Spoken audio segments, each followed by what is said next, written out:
Hello everybody and welcome in this video where I have multiple updates.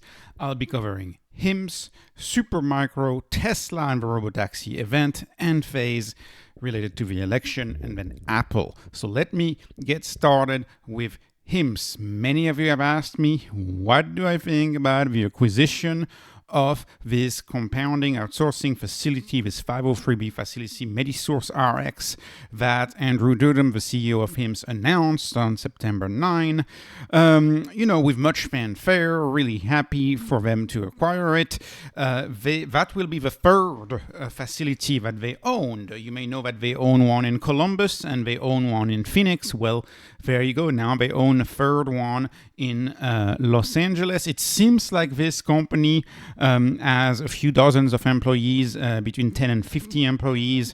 The head pharmacist seems to know quite a bit about the business of HIMS because this pharmacy actually specializes in what they call the sterile component. Of course, this is not my field, so take what I say with a grain of salt. They specialize in sterile preparation.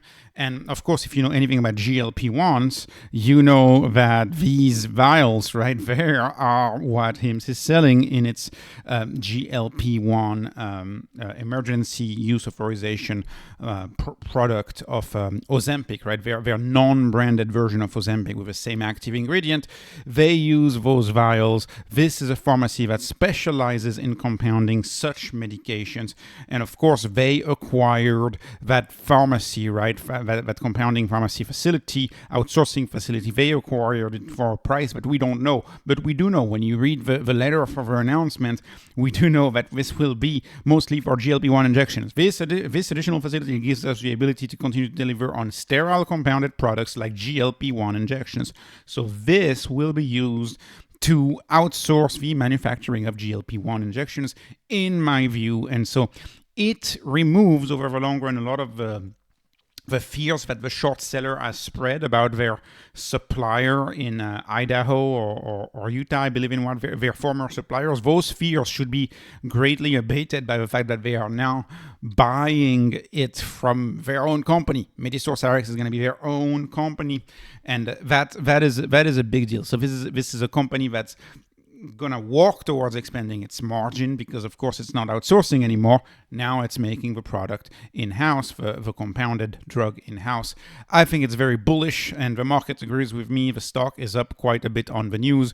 I think it's just as much because this acquisition increases their margin, allows them to have control over GLP-1, but it's also because now it removes some of the negativity that was spread by this short seller saying that they were buying from a quote-unquote more shady supplier. I think an interesting question will be, will they become sort of a supplier to other companies? Will these pharmacies keep supplying perhaps the competition, or will they stop these pharmacies from supplying the competition and just use it in-house? That can sometimes happen.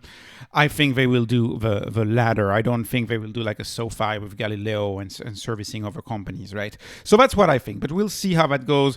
All in all, business as usual. The company is a steady heady in its pursuit of the future of healthcare, and I am bullish on HIMS as I've ever been, as bullish as I've ever been. Now, I want to talk about another company, Tesla, right? So of course, everybody covers Tesla on YouTube, so I don't cover Tesla much. But if you know the channel, you know that Tesla is a good 30% of my entire portfolio, of my entire positioning. Tesla is 30%. It's a huge chunk.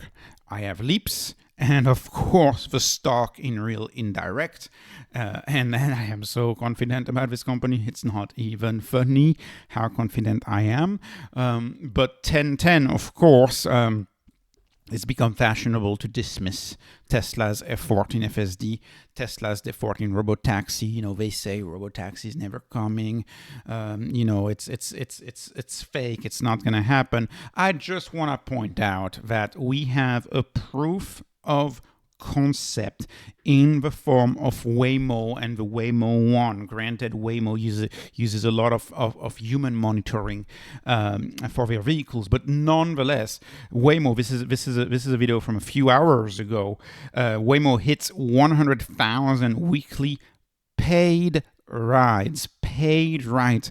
So we have just a hint at the beginning of the scale that this business could possibly have, because let's just do just for fun, right? 100,000 rides a week in 3 cities: Phoenix, Los Angeles, and San Francisco. And I could argue it's mostly San Francisco and Phoenix. Phoenix is big too, but Los Angeles is smaller. Anyways, 100,000 rides. Let's assume $25 a ride, right?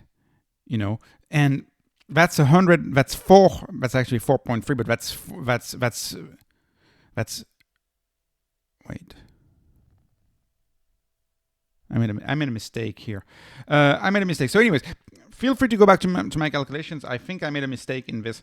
Anyways, it's a tremendous amount of money. Just recalculate how much money that is.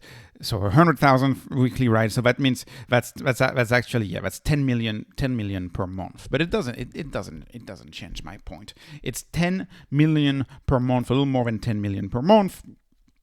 And so that would be 120, but it's 4.3 days in a week. So it'd be closer to probably 125 million a year. Doesn't really matter when we talk about that scale.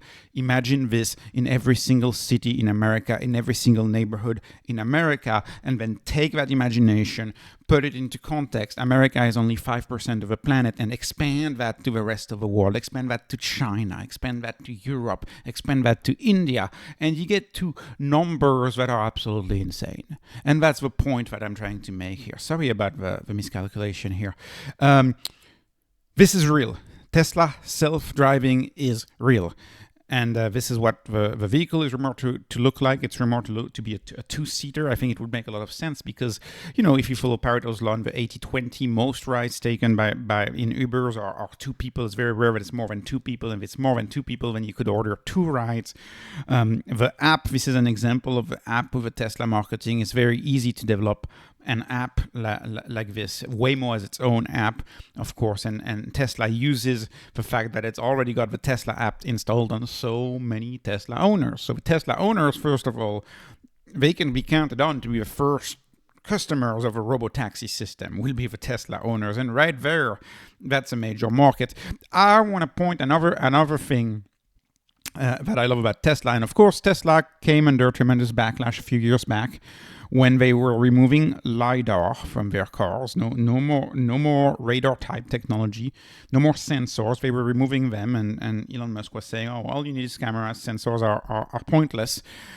It's worth mentioning that yesterday we got the news from the leading competitor of Tesla in self-driving, which is not to say much. It's not really a competitor. It's MobilEye, and they've announced that they agree with Tesla and they now end lidar development. So there will be no lidar. The future is likely camera only based, and so when you see how far a company like Waymo was able to do with all of its sensors, how far it was able to get, how many rides it was able to give, you know, this just gives you a sense of scale of how much bigger of a robotaxi event could be. And I look forward to covering it. Now, let me move on to the third company I want to talk about, which is SuperMicro. I've been building my position. It is still way too small. Unfortunately, it takes me a while to buy my positions because I'm very nimble in how I approach stock purchases. So unfortunately, the stock is up 10% since my last video. Right? It depends on your perspective. If you were already all in on the stock, you're happy it's back up. If you're not fully in, you're kind of sad it's back up. So I'm kind of sad. That's because SMCI is very correlated to NVIDIA stock. If you look, the stocks really move in unison. And you know, remember, SMCI, SuperMicro, they claim to effectively have a 75% market share in large-scale direct liquid-cooled server developments. And what do we know? We know that when the Blackwell AI chip is coming, what will replace the A100 and the A200s, we know that that chip will most likely, most of the time, need direct liquid cooling. Who's going to provide that? Well, Dell is going to provide a little bit of it. There's other suppliers, but it seems like SMCI is the best suited to take the lion's share of the development of this future data center. And I also want to point something about the cyclicality of semi and the cyclicality of AI.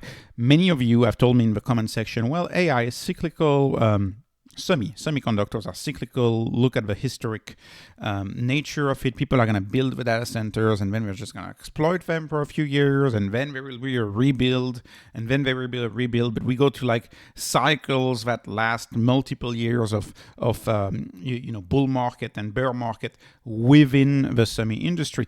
And I just want to point everyone, if you want to look at it, the All In podcast, the Sergey Brin, just a 20-minute interview, right? Really busy man here, the founder of Google, which is back working at Google, by the way, on these AI initiatives. So he's talking about the fact that many of these AI companies are racing towards the God model, and the God model is the idea that can you create super artificial intelligence, or a form of super artificial intelligence, that once you achieve it, it's essentially game over for every single company.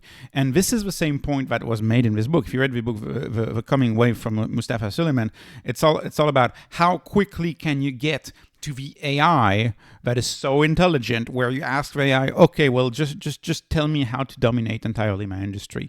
Just tell me how to run my business. Just develop the product for me that you know will sell out to incredible levels. Many of these companies are racing towards that super intelligence, and thus the spending on the AI may be justified just by the fact that if anybody achieves a so-called quote-unquote God model at some point, if they achieve it, just the fact that they achieved it will justify all of the previous investments. And the spot for being the first of achieving that quote-unquote God model, that spot is so much more valuable than the second spot, which is why everybody seems to be spending just to keep up with the possibility that the God model is developed by a competitor and not by you. And sure enough, OpenAI has been on the news for that quite a bit. So maybe it's a Silicon Valley myth. Maybe AI is not going to be, maybe it's going to be a revolution like the internet, which I think it's in the books. It's for sure already, in my view. That's just my view, no advice. But my view, it's already as big as the internet revolution, or is it going to be way, way, way, way bigger than the internet? I believe it's going to be way, way bigger than the internet. Now, as far as the artificial super intelligence and this idea of a God model and this talk that almost sometimes feels like science fiction, I don't know how far away it is. Is it 10 years away? Is it 3 years away? Or is it for the 2050s? That I don't know, but a lot of people are spending towards that and just thinking at this level. So what I'm trying to say is, because of this race towards those super models, because of this race by all of the big tech firms, AI may not be cyclical for a while, or the cycle may be vastly elongated. So I just want to point that out in the context of owning a SuperMicro. There's no guarantee that the build out will stop at some point. It just may be the new standard and the new normal. So enough about AI. Let me now move on to Enphase, a stock I haven't covered in a while. So Enphase, I'm going to cover it a little differently. You know the story for Enphase. Microinverters, I find them to be the best technology to turn DC current that comes from solar panels to AC currents. Microinverters, in my view, are the best. Why? Because they're safer. You don't have to run DC through the roof to a central investor, to a central inverter. Most electricians know how to work with AC, and they convert at the panel level. So that's another reason why microinverters are better. They can scale more quickly. They're better for residential. And why do I prefer Enphase 2? Because microinverters are better for residential, and residential is a large share of the market. Enphase love the technology. Over the long term, in my view, it is the tech that matters most, whether it's for Enphase or for Tesla or for NVIDIA or for SMCI. The tech matters most over the long run. But we live in a very short-term moment right now, which is the US election. And as many of you have told me in the comment section, in my Enphase video, you've said, oh, what if Trump wins? He's going to repeal the IRA. And so Enphase is going to be hurt. Well, first of all, I don't think that's going to happen. I don't think the IRA could be repealed because you gotta get, you have to have a balance of power. You have to have 3 houses to sign on the bill. So it's not like you can repeal something that easily. That's the first thing I want to point out. But that doesn't matter though as far as the short-term stock price, because the short-term stock price is only based on perceptions. It's not really based on fact. It's only based on perception. So if the Republican candidate wins, then there will be much downward negative volatility, I believe, for any renewable energy stock over than Tesla, because Tesla, of course, not Tesla, but Elon Musk, right, founder of Tesla, has endorsed the Republican candidate. So I think Tesla will benefit if it's a Republican presidency. Tesla will benefit. Enphase, short term, may have some fears.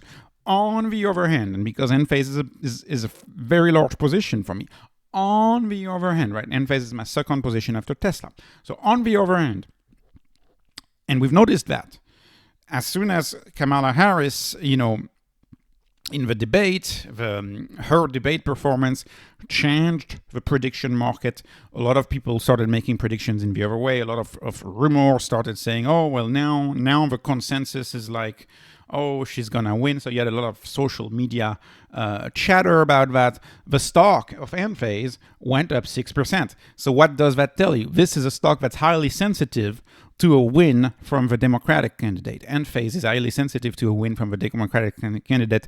So in many ways, Enphase is kind of like an edge. It's kind of like an edge, right? So in many ways, so if the Democratic candidate, wins, Enphase should shoot up, and Tesla, we'll see what happens to Tesla.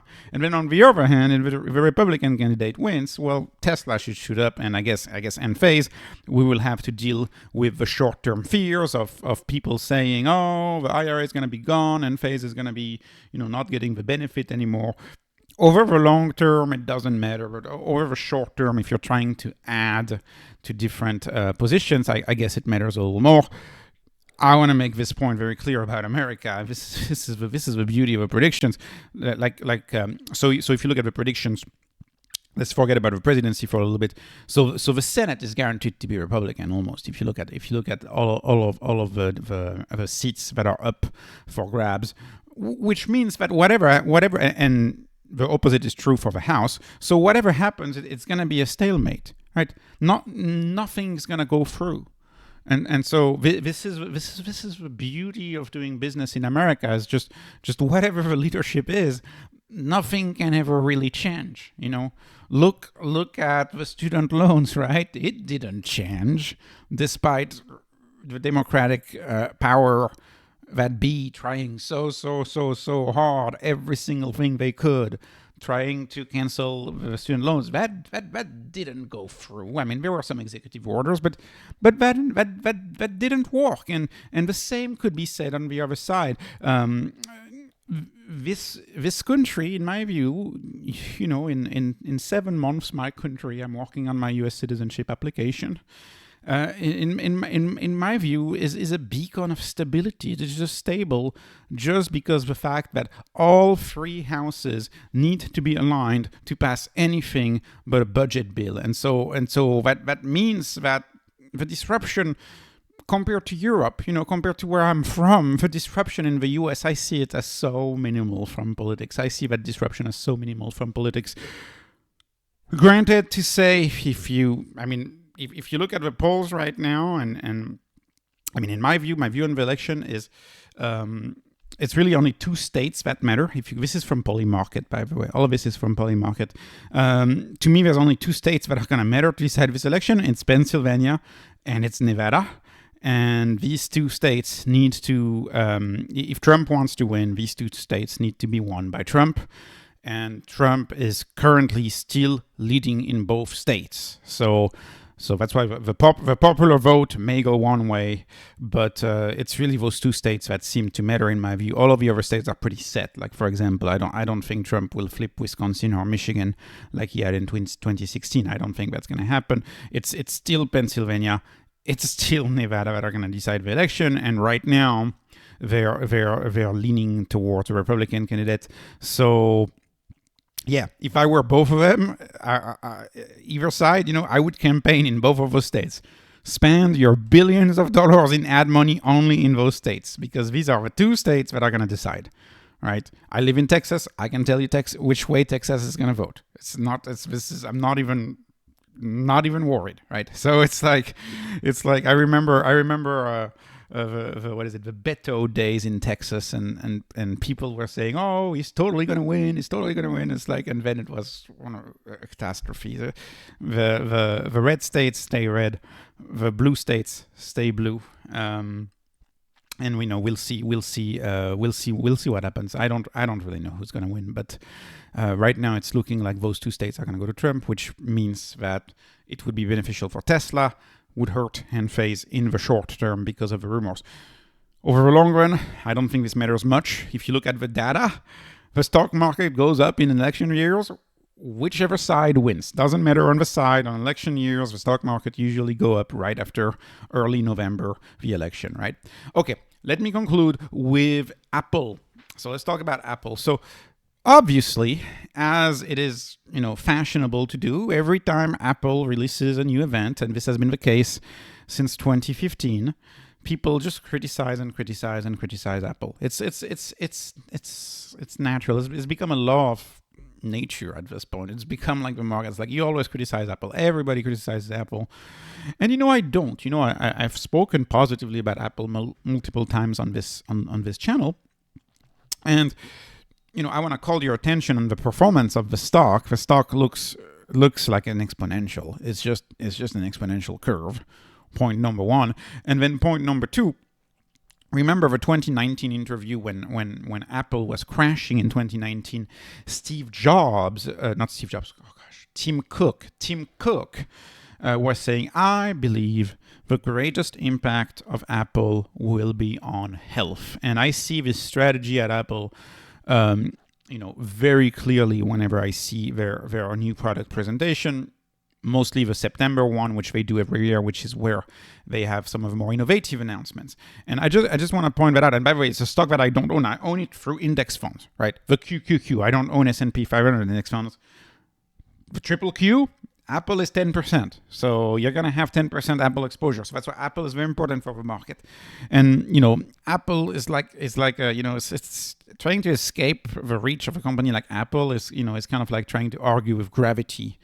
You're not going to win. And it seems like Apple has decided that the hearing aid market and the ear doctor job, Apple's decided that it's going to be it doing that now. And just like it disrupted photographers and disrupted movie making, Apple has decided that it will now disrupt the ear market, the hearing aid market, which this I find very interesting, and it's a macro play because, of course, hearing aids are very important as you age, and we know the US is headed that way, Europe is further ahead. China, oh my gosh, China is definitely ahead on the aging of the population and aging demographics. Think about the size of the hearing aid market, the size of that market, and I'm just writing this, right? Did Apple casually just disrupt the hearing aid market? If you've watched this part of the keynote, it is downright impressive. In my view, it is very impressive.